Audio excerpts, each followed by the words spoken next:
السلام عليكم ورحمة الله وبركاته. اللهم صل وسلم وزد وبارك على سيدنا محمد وعلى آله وصحبه أجمعين. عاملين ايه يا حبايب قلبي؟ يا رب تكونوا بخير، يا رب دايما، يا رب دايما تكونوا بخير وفي أحسن حال. اللهم آمين يا رب العالمين. بحبكم في الله، ربنا يديمكم نعمة في حياتي، ما تحرمش منكم أبدا أبدا أبدا. متنسوش بقى تحطوا لي لايك كده ودعوة حلوة من قلوبكم، وتصلوا على النبي كده عليه أفضل الصلاة والسلام. اللهم صل وسلم وزد وبارك عليك يا حبيبي يا سيدي يا شفيعي يا رسول الله. جمعة مباركة علينا وعليكم وعلى الأمة الإسلامية بالخير واليمن وبركات. كل سنة وانتم طيبين. هي جت متأخرة جدا عليكم، حقكم عليا، غبت عنكم غصب عني. أنا عندي ظروف، ادعوا لي، دعواتكم محتاجة، دعواتكم جدا جدا جدا. ربنا يكبر خاطركم، جبرا يتعجب لها أهل السماوات والأرض. ربنا ينصر أخواتنا في غزة وفلسطين، اللهم آمين يا رب العالمين. تحطوا له لايك كده ودعوة حلوة من قلوبكم. كل اللي بيحب ميسة يحط له لايك ودعوة حلوة. الدعوة دعوة أخ وأخت 40، أخ وأخت مستجابة 40 أخ وأخت. فدعواتكم كده ليا. وطبعا انت فين يا ام رهف كده؟ انا في عيد ميلاد بنات صاحبتي. طبعا هي عزمتني، رحت عملت لها التورته، قلت لها مش تعملي اي حاجه. طبعا هي قالت لي مش هعمل اي حاجه خالص، الا بوجودك. التورتيه انت اللي هتعمليها بايدك لبناتك. ربنا يخلي بناتها يا رب، ويبارك فيهم وتشوفهم كده احسن خلق الله، ويبارك فيهم كده وتشوف فيهم. طبعا تشوفهم كده احسن خلق الله يا ام مرح.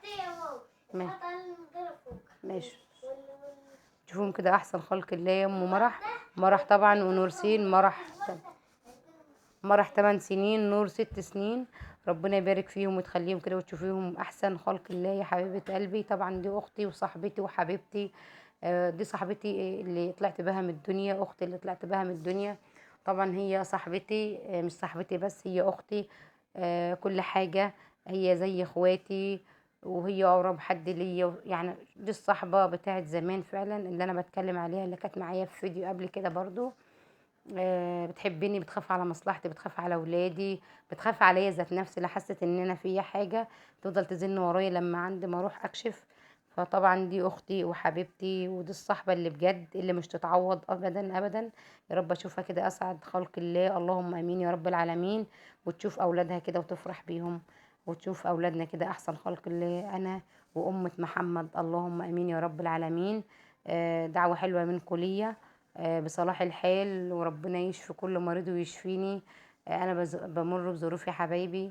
فطبعا انا في اليوم والله العظيم انا قبلها اصلا كان عندي تعب جامد جدا، عندي حصوات. انا طبعا ببقى عندي حصوات في الكلى، وعلى الكلى، وما بتطلعش الا بالعمليات الليزر. انا كنت عاملاها قبل كده، فبتجيلي، فيعني لازم تبقى علاج، بتعوز عملية تفتيت يعني من الآخر. فانا كنت تعبانه. ففي اليوم ده الحمد لله كنت يعني كنت احسن شويه. فما قدرتش ان أنا اتاخر عنها، فروحت عملت لها صوصيه وصينيه كيكه كده بالشوكولاته. فده طبعا باباها، عمها بس باباها يعني هو اللي مربيها. باباها طبعا متوفي يا حبايبي. وربنا يرحم موتانا وموتى المسلمين اجمعين، اللهم امين يا رب العالمين. طبعا هو مبسوط جدا جدا لان هو بيحبها، بحبها جدا جدا جدا، قد زي نور عينيه. بحب ام مرح يعني. وبحب بناتها. فطبعا هو كان مبسوط ليها وللبنات، مبسوط لبناتها جدا جدا، هو جدهم وبحبهم جدا. فطبعا انا ما قدرتش اتاخر عنها والله العظيم ابدا ابدا، ما قدرتش اتاخر عنها، عشان هي اختي وحبيبتي وصاحبتي، وعايزه ولادي يفرحي مع ولادها ويبقوا مبسوطين مع ولادها. فطبعا اصرت ان انا اروح. طبعا انا كنت في البلد اصلا يوم الوقفه، وما قدرتش ان انا اتاخر عنها ورحت. طبعا ده نور، نور الشرشوحه عسولة، بسم الله ما شاء الله. خفيفة على القلب كده وظريفة. وطبعا دمها خفيف جدا، ربنا يبارك فيها يا رب. ونور مرح طبعا، دي بقى نور، دي مرح دي طبعا حاجة تانية خالص، هادية جدا جدا، ربنا يبارك فيها. هي دي مرح هتظهر معاكم دلوقتي الكبيرة، ربنا يبارك فيها يا رب. وتشوفيها كده احسن خلق الله يا حبيبة قلبي، وربنا يبارك فيهم وتشوفهم كده حاجة حلوة، اللهم امين يا رب العالمين. طبعا حضرت معاها عيد الميلاد وعملنا لها التورته وحضرنا معاها عيد الميلاد. دي طبعا مراحل كبيره، هي 8 سنين والنور 6 سنين وده جدهم. طبعا هي عملت حاجه على موسم كده، على قد كده طبعا، ستاير وبلالين وحاجات من دي كده، حابه تفرح اولادها، ربنا يفرح قلبها. مراحل لابسة أسمر في أبيض. ماشي يا ريان. طبعا تفرح اولادها. طبعا ربنا يفرح قلبها، اللهم امين يا رب العالمين، وتفرح باولادها، اللهم امين يا رب العالمين. فطبعا بقى ايه، صورنا كده على قد ما صورنا. ما قدرتش ان انا اتاخر عنها برضو، عشان هي حبيبتي واختي. ورحت حضرت معاهم كده عيد الميلاد. طبعا ده تورتيه كده على قد كده يعني، عملتها لها. مش مكلفة، عملتها لها زي ما انتم شايفين طبعا. بصوا الطعم بقى حاجة تانية، يعني طعمها تحفة. معمولة بكل حب، معمولة بحب لأختي وحبيبتي، لبناتي اللي هم بنات أختي. معمولة بكل حاجة، وكان نفسي والله العظيم أنا لو مش لقيتها، بصوا ما جاتش في بالي أصلا إن أنا يعني أنا لو عندي في المية كان في الوقت ده قطع عندي، أنا كنت بصراحة آه يعني هي كانت بتديني فلوس عشان أعمل لها التورتية، كنت أنا أعملها على حسابي وأديها لهم. بس بصراحة المية كانت قطع عندي. فبإذن الله اعمل لها، يعني بصوا اعمل لها حاجة حلوة افرحها بيها في عيد ميلادها هي ان شاء الله. ربنا بس يشفيني ويعافيني يا رب. ادعولي دعواتكم ليا باليوم المفترج ده، ربنا يشفينا ويشفي كل مريض، اللهم امين يا رب العالمين. طبعا انا كنت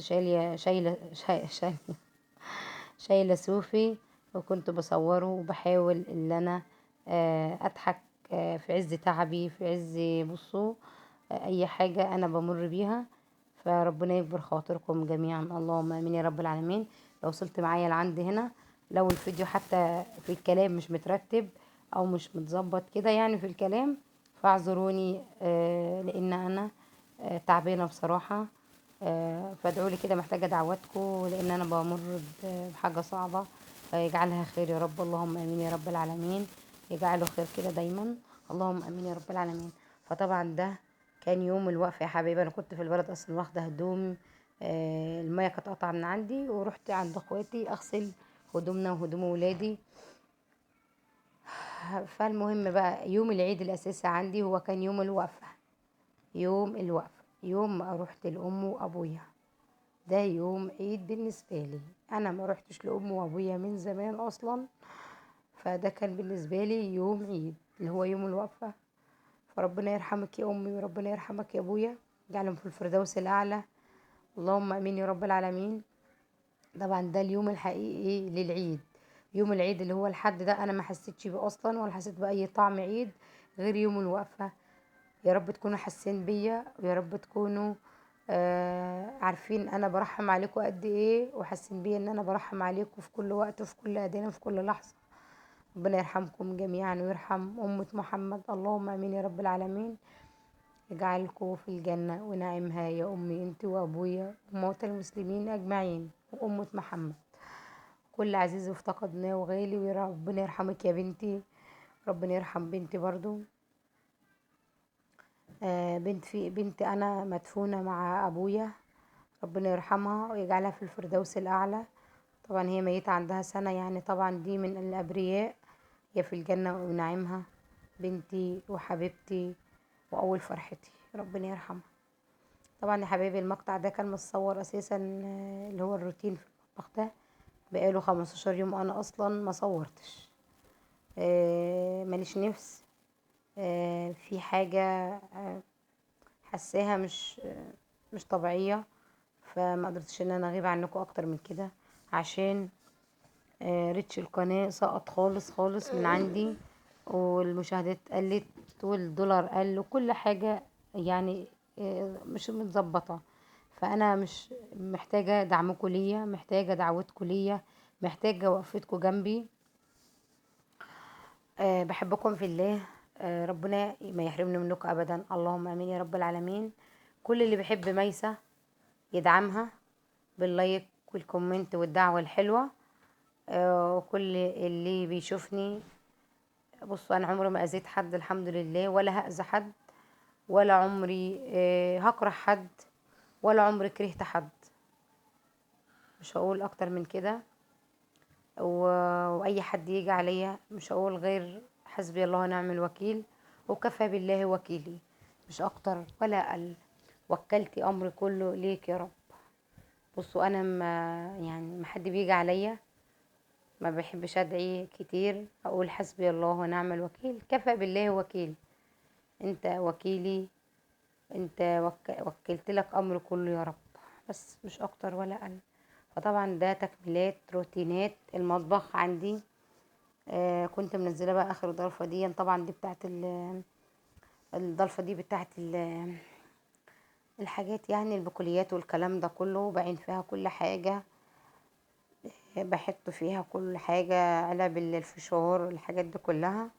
فطبعا كنت غاسله المفارش بتاعتها وايه، وحبيت ان انا برضو اروقها عشان والدرج اللي انا كنت بمسحه ده بمسحه كده بالاسبونشة، ونزلتهم قدام البيت كده في الشمس يشمسوا، عشان انا بليتهم من المية وكده، بس مية خفيفة جدا طبعا يا حبايبي.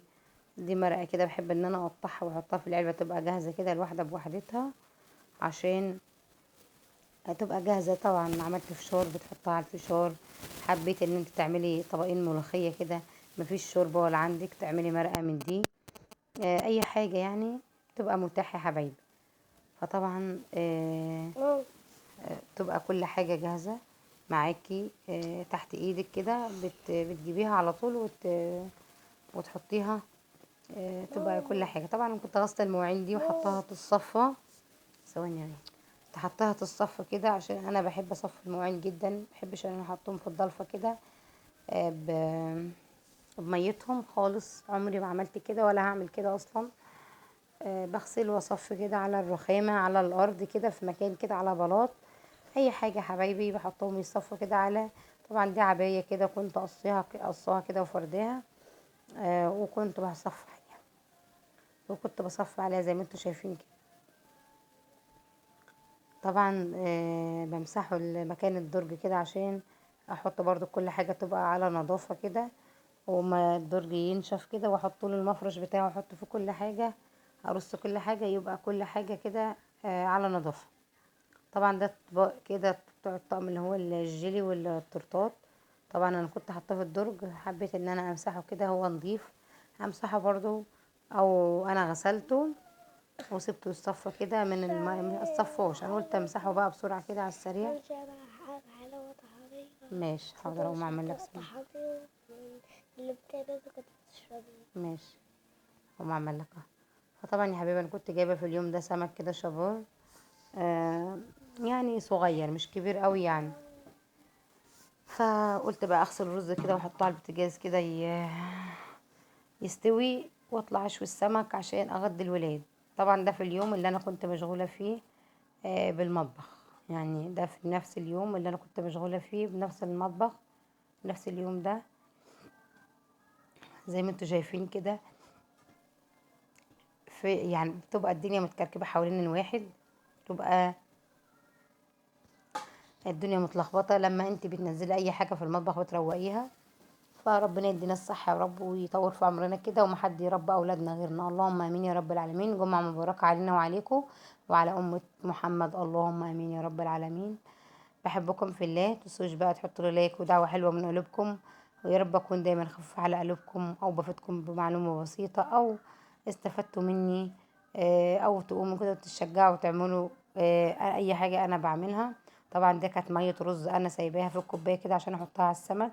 انا كنت غسلاه، بس بحب ميه السمك جدا جدا، اغسل بها السمك، يعني ميه الرز، ميه الرز يا حبايبي اغسل بها السمك، ليه؟ بتشيل الزفار. يا ريان. بحبكم في الله، والسلام عليكم ورحمه الله.